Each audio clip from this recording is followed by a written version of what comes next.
Frankly, I'm sort of repelled by the whole story, if you really want to know. What? I mean, who did I think I was? The Sean of Iran? Oh, terrible. I mean, who did I think I was, you know? I mean, that's the story of some kind of spoiled princess. You know, who did I think I was? The Shah of Iran? Damn it. You know, I was really wondering if people such as myself, not Albert Speer, Wally, you know? Hitler's architect, Albert Speer. Huh? No, I've been thinking a lot about him recently, because I think I am Speer. I think it's time that I was caught and tried the way he was. What are you talking about? No, I've been thinking a lot about him recently, because I think I am Speer. I think it's time that I was caught and tried the way he was. Again, what are you talking about? Well, I mean, you know, he was a very cultivated man, and an architect, an artist, you know, one of them fancy types. So he thought the ordinary lives didn't apply to him. So, I mean, I really feel that everything I've done is just horrific. Horrific. My God, but why? You see, I've seen a lot of death in the past few years, Wally, and there's only one thing that's for sure death. You do it alone. You see, that's quite certain. I've seen that people around your bed mean nothing, your reviews mean nothing, whatever it is, you do it alone. So my question is, when I get on my deathbed, what kind of person am I going to be?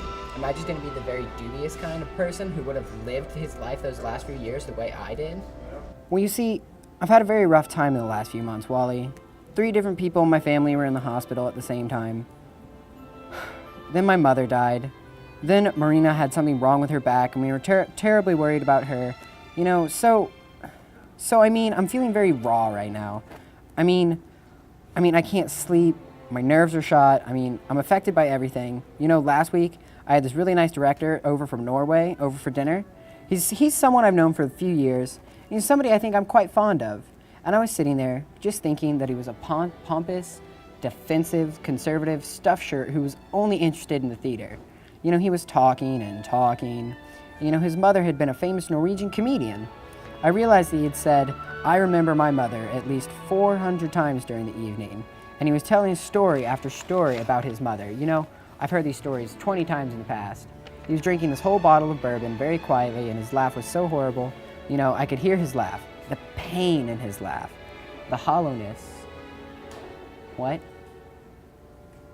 Look right there for that? Okay.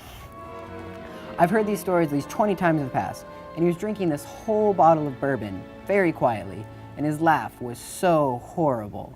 I mean, you know, I could hear his laugh, the pain in that laugh, the hollowness, you know, what being that woman's son had done to him, you know. So at a certain point, I just had to ask him to leave. Nicely, you know. I told him I had to get up early the next morning because it was so horrible. Can I help you? You a shut up with a shut up. It was just if he had died in my living room. And then, you know, I went to the bathroom and I ate a whole log of pepperonis. And then I cried because I ate a whole log of pepperonis. And I felt that my friend had just died in my living room. And then after that, I gone and turned on the television, and there was this guy who had just won the something, you know, some sports event, some big check, some silver bottle, whatever. You know, he couldn't stuff the jack in the bottle, and he couldn't put the bottle on his face and pretend it was his face. You know, he wasn't really listening to the guy who was interviewing him, and he was smiling benevolently at his friends. And I looked at that guy, and I thought, what a horrible, empty, manipulative rat. And then I thought, that guy is me. And then last night, actually, it was our 20th wedding anniversary, and I took the Chiquita out to see some show about Billie Holiday. And I looked at all these show business people who know nothing about Billie Holiday, nothing. So it really kind of, in a way, intellectually creeps. And I suddenly had this feeling. I mean, you know, I was just sitting there, crying through most of the show, and I suddenly had this feeling I was just as creepy as they were. I got a burning mouth. And my whole life, I'd been a sham. I didn't have the guts to be Billie Holiday either. I mean, I really feel I'm just washed up, wiped out, and I feel I've just squandered my life away. Andre, now how can you say something that terrible? Well, you know, I may be in a very emotional state right now, Wally, but since I've come back home, I've just been finding the world we live in a more and more upsetting place. I mean, last week I went down to the public theater one afternoon. You know, I walked in, I say hello to everybody because I know all of them and they all know me, whatever. And they're always very friendly, you know? 7 or 8 people told me how wonderful I looked. And then one person, one woman, one bitch, who runs the casting office says, "Gee, you look horrible. Is something wrong?" Now, see, we started talking, of course. I started telling her things because she suddenly burst into tears because an aunt of hers who's 80, whom she blah, blah, blah, hospital, something about a cataract. It was fine. But the nurse was really sloppy, and she didn't put the bed rails up, so the aunt fell out of bed and now is a complete cripple. Sad story, whatever. So, you know, we were talking about hospitals. Now, you know this woman, because of who she is, you know, because this has happened very recently to her. She could see me with clarity. She didn't know anything about what I've been going through, but the other people, what they saw was this fabulous tan and this fabulous shirt, or the fact that this fabulous shirt because of this fabulous tan. So they look and say, "Oh, you look wonderful." Now they're living in an insane dream world. They're not looking, and that seems very strange to me.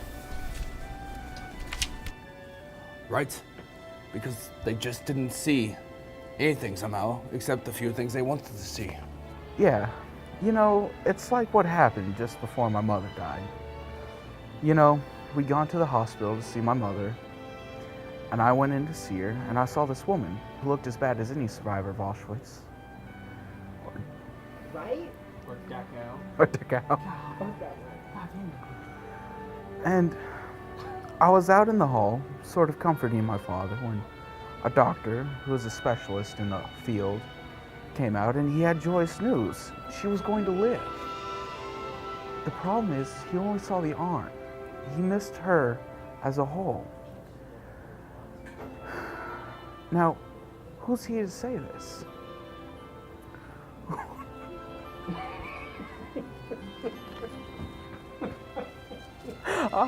I imagine it's just insult me right now, right? No, I said he's an actor. I'm an actor.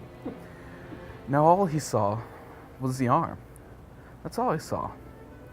Now there's another person who's existing in a dream, who on top of that is a kind of butcher, who's committing a kind of familiar murder, because when he comes out of that room, he psychically kills us, where we become confused and frightened. Because, I mean, you know, they were literally driving my father crazy. Here's an 82-year-old man who's very emotional, and you know, if you go in one moment and you see the person's dying and you don't want them to die, and then a doctor comes out 5 minutes later and tells you it's all going to be okay, you know, you're in that dream world. Nothing feels real. You've become numb in a sense.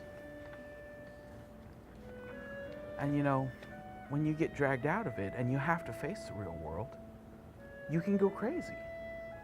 You're an idiot. Schoolgirl. Yeah, I know some people are just existing, just side by side. I mean, the other person's face could turn to like a wolf or something, and it just wouldn't be noticed. By the way.